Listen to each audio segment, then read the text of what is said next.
교우 여러분, 평안하셨나요? 경호원들은 자기 업무가 끝나도 늘 주변을 살피는 습관이 있다 그러죠. 아마 일종의 직업병일 텐데요. 꼭 그분들이 아니더라도 사람은 어느 누구라도 비슷할 겁니다.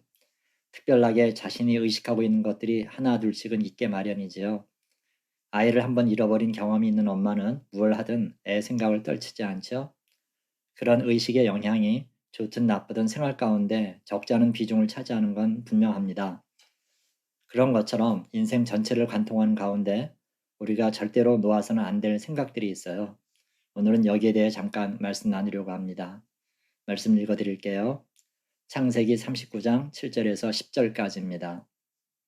그 후에 그의 주인의 아내가 요셉에게 눈짓하다가 동침하기를 청하니 요셉이 거절하며 자기 주인의 아내에게 이르되 내 주인이 집안의 모든 소유를 간섭하지 아니하고 다 내 손에 위탁하였으니 이 집에는 나보다 큰 이가 없으며 주인이 아무것도 내게 금하지 아니하였어도 금한 것은 당신뿐이니 당신은 그의 아내임이라.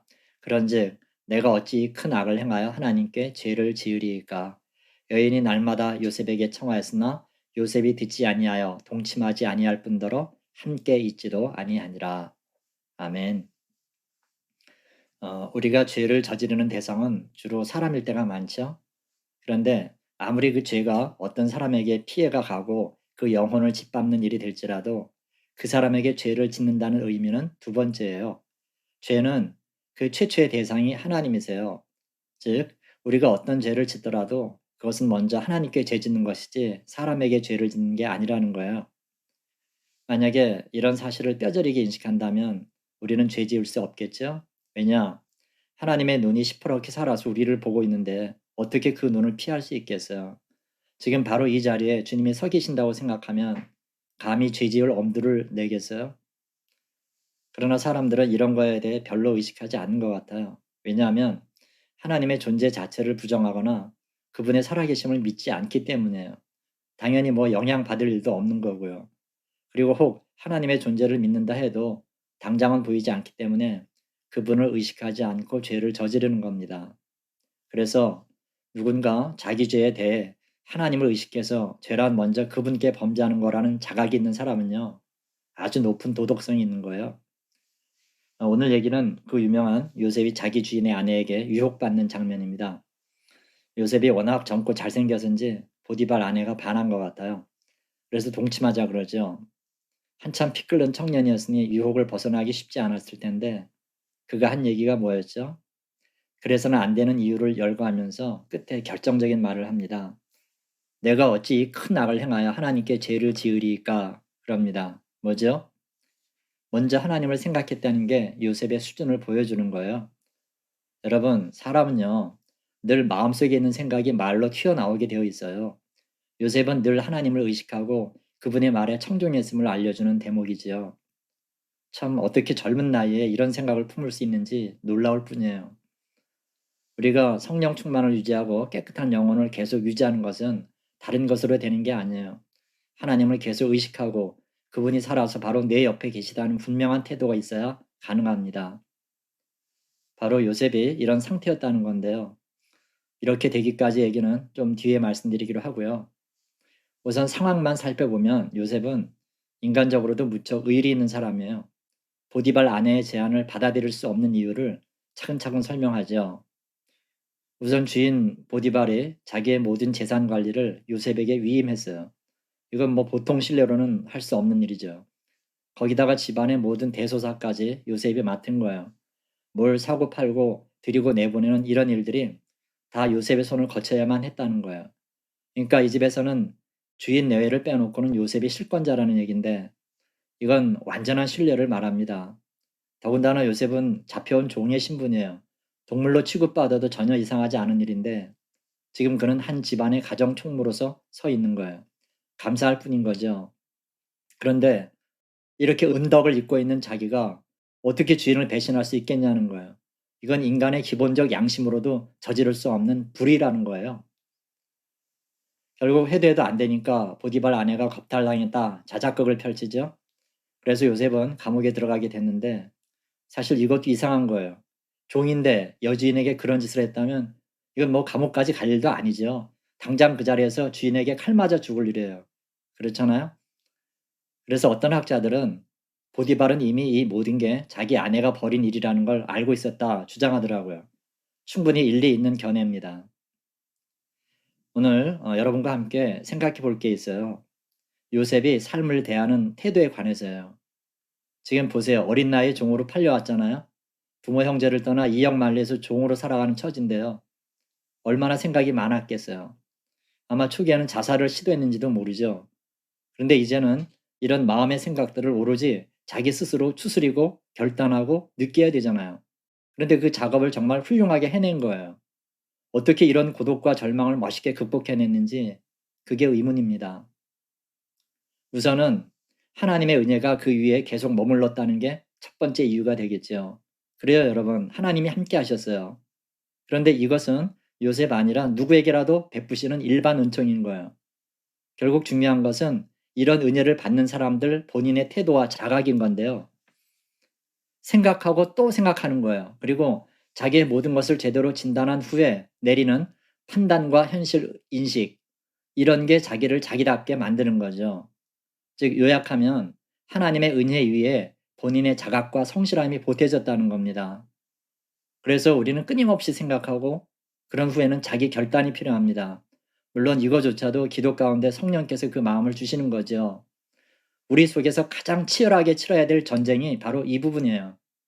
대체로 기도의 시간을 많이 가지면 이 전쟁을 치르기가 수월해지죠. 그런데 한번 여러분 자신을 돌아보세요. 가장 안타까운 게 자기를 사랑하지 않는 사람이 많다는 거예요. 사실 우리는 다른 누구에게가 아니라 자신에게 가장 많은 사랑을 받아야 될 존재예요. 그런데 의외로 자기를 사랑하지 않는 사람이 많더라고요. 지금 자기 영혼이 나락으로 빠지는데도 그냥 방치해 두는 거예요. 자기를 진짜 사랑한다면 성장하고 성숙하게 되는 쪽으로 자신을 안내해야 되잖아요. 그러자면 계속 생각을 해야 돼요. 요셉이 대단하다는 게 지옥 같은 구덩이에서 일어나는데 단초가 될 만한 것들을 기억해 냈다는 거예요. 야곱이 20년 만에 바단 아람으로 돌아왔을 때 이삭이 여전히 살아 있었어요. 그러면 예상해 볼 수 있잖아요. 이삭의 입장에서는 아들 야곱이 손자 요셉을 낳았을 때 얼마나 예뻐했을까. 이건 뭐 불을 보듯 화난 거예요. 예, 성경에는 안 나왔지만 할아버지 이삭이 그 예쁜 손주 요셉을 무릎에 앉혀놓고 이런저런 이야기를 하지 않았겠어요? 자기 아버지 아브라함에게 있었던 일이며 자기가 우물 파면서 있었던 얘기 등 하나님이 어떻게 자기 가문을 지켜오셨는가를 수시로 얘기했을 거예요. 그리고 그런 가문의 역사나 가르침들은 어린 요셉에게 은연중 속에 자리하지 않았겠냐고요. 이런 게 아니라면 요셉의 탄탄한 내면의 기초는 어디서든 그 근거를 찾기가 어려워요. 즉 할아버지와 아버지 하나님을 늘 기억하고 있었다는 거예요. 의지할 데 없으니 자기가 듣고 배웠던 하나님의 이름을 떠올리고 오직 그 하나님만 붙잡았을 거예요. 그리고 어느 순간인가 그분의 섭리가 자기 머리 위에 부어지는 걸 체감했을 거예요. 아하, 하나님은 분명히 살아계시는구나. 나와 함께 하시는구나. 아, 하나님 정말 감사합니다. 하나님만 믿고 나갈게요. 그러지 않았겠냐고요. 요셉뿐 아니라 우리 중 누구라도 이런 과정을 거쳐야 됩니다. 근데 하지 않아요. 답답한 게 무슨 큰 이유 때문에 이런 과정을 생략하는 게 아니더라는 거예요. 단지 귀찮아서, 게을러서 이런 과정을 피하는 거예요. 여러분, 우리가 몸의 게으름, 몸의 귀찮음만 문제로 생각하는데 생각의 게으름이 훨씬 무서운 결과를 초래한다는 걸 아셔야 돼요. 물론 생각하는 게 쉽지는 않아요.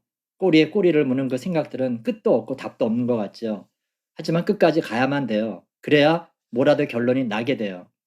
그래서 생각하는 걸 귀찮아하면 결국 인생은 겉돌게 됩니다. 계속요. 생각하고 기억하고 그리고 결단해야 하는 겁니다. 매일 매순간 이 과정이 반복돼야 돼요. 그러니까 혼자 있는 시간, 혼자 생각하는 시간을 충분히 가지셔야 돼요.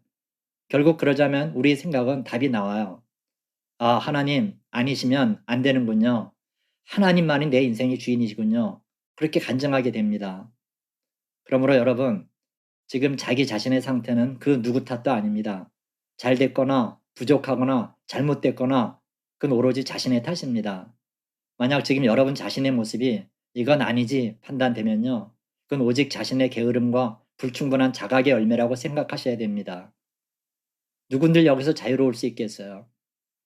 우리들 모두가 이런 자각이 부족합니다. 즉 하나님 편에서 하실 일만 강조하지 본인의 자각과 성실함 또는 하나님의 섭리를 인정하며 수용하는 작업은 게을리한다는 거예요. 오늘 우리에게도 요셉 같은 태도가 필요합니다. 죄는 하나님께 짓는 것이요. 이 모든 상황을 차단하는 거부권은 그 누구도 아니고 오직 본인의 몫이고 책임이라는 거예요. 늘 말씀드리는 것이지만 역사는 하나님의 은혜 위에 우리의 자각과 성실이 보태져야 일어납니다. 이런 의식 속에 우리는 날마다 조금씩 성장할 수 있게 될 줄 믿습니다. 이 복이 저와 여러분에게 평생 함께 하시기를 주님의 이름으로 축원합니다. 아멘. 기도하겠습니다. 하나님 아버지 감사합니다. 우리로 하여금 오늘도 깨닫게 해주시니 감사합니다. 지금 이나마에 우리도 하나님의 은혜가 아니었던들 한없는 나락으로 빠졌을지 모르는 일인데 우리를 눈동자같이 지켜주셨습니다. 그래서 지금 우리가 여기 서 있습니다. 하지만 하나님께 받은 게 많은 우리가 생각의 게으름으로 인해서 자각하는 일에 부족했음을 고백합니다. 용서해 주시옵소서. 하나님의 은혜 위에 우리의 자각과 성실이 합해지게 도와주옵소서. 주님은 늘 주님 일을 하시는데 우리가 해야 될 일을 등한히 해서 역사가 이루어지지 않고 있습니다. 주님, 우리를 불쌍히 여기셔서 마땅히 우리가 할 일을 하게 해 주옵소서. 그래서 날마다 성장하고 생활하는 가운데 열매 맺는 우리들 되게 해 주옵소서. 예수님의 이름으로 감사하며 기도하옵나이다. 아멘.